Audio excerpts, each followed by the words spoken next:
अगर हमारी बातें नहीं मानी गई तो 15 दिन के बाद फिर आएंगे और उस दिन तुम्हारी जिम्मेदारी होगी, उस दिन हम अपने तरीके से आएंगे। हमारी तादाद को छुपाते हो, जिस दिन हम सड़कों पर आएंगे तो तुम्हारी रूह कांप जाएगी और तुम हमारी बात सुनने पर मजबूर हो जाओगे। इस मौलाना का नाम तो सुना ही होगा, नहीं सुना होगा तो हम आपको बता देते हैं। इनका नाम तौकीर रजा है। खुद को मुसलमानों को रहनुमा बताते हैं और मुसलमानों के अंदर जहर भरने से कतराते भी नहीं हैं और हमेशा विवादित बयान देना इनकी फितरत में है।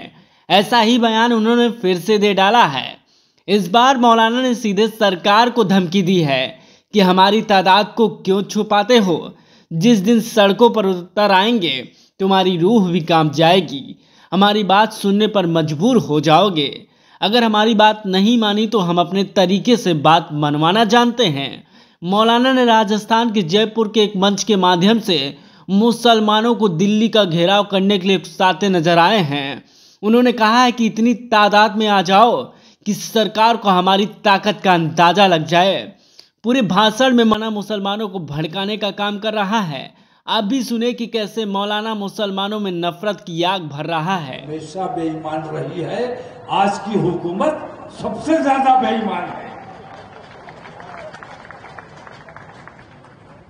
हमारे मामलात पर नजर रखती है, अपने मंदिर में जाकर नहीं देखती।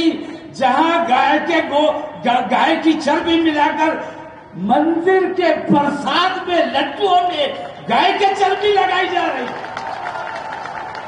अंधे और बहरे हो जाते हो अपने मामलात में, लेकिन हमारी बारीक से बारीक बात पर नजर रखी जाती है।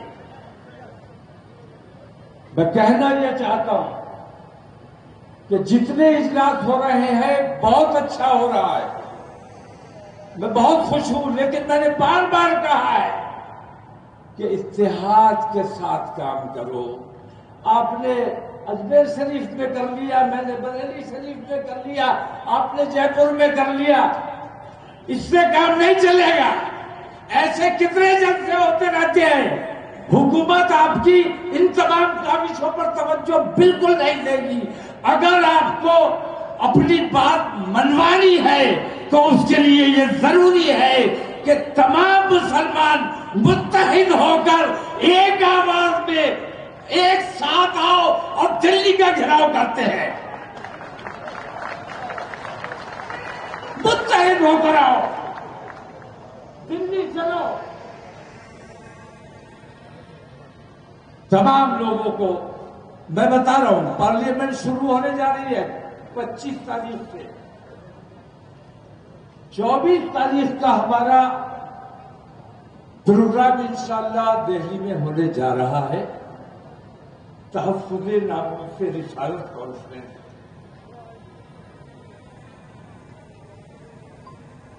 अगर आप तमाम लोग जिम्मेदारी के साथ इस तरफ तवज्जो देंगे कि हमें अपनी ताकत दिखानी है और मनवानी है,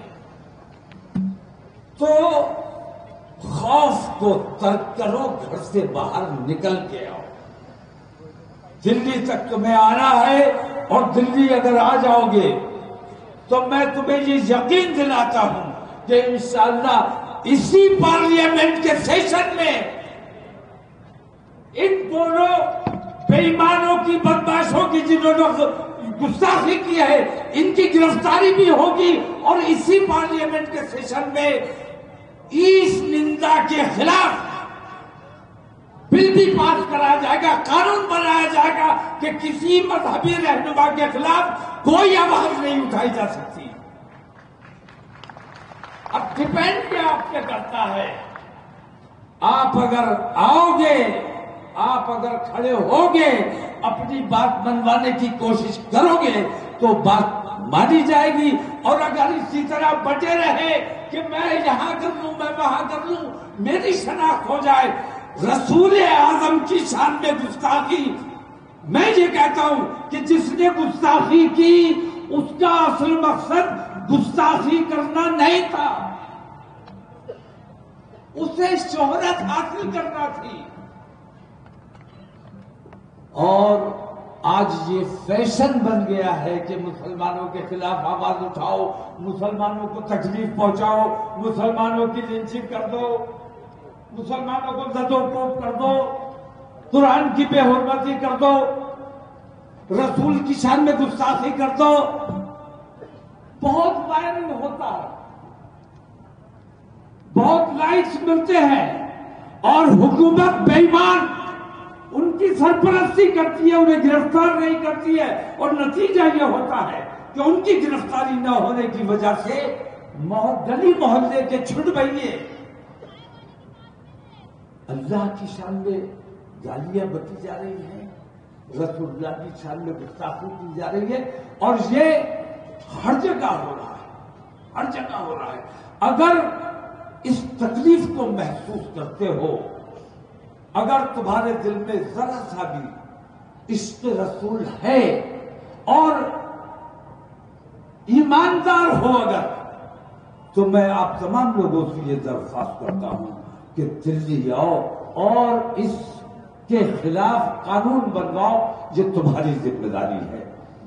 اوقاف کے حوالے سے میں اتنا کہنا چاہوں گا کہ الحمدللہ ہم بیدار ہیں. کسی کے باپ کی طاقت نہیں ہے کہ ہماری جائیدادوں پر قبضہ کر لے.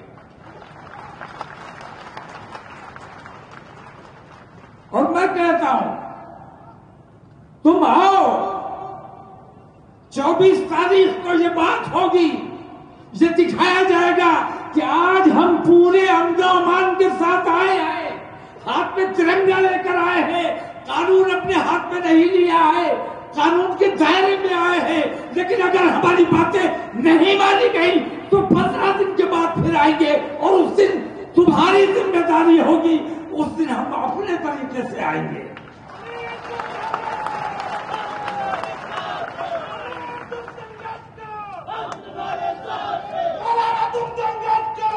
تم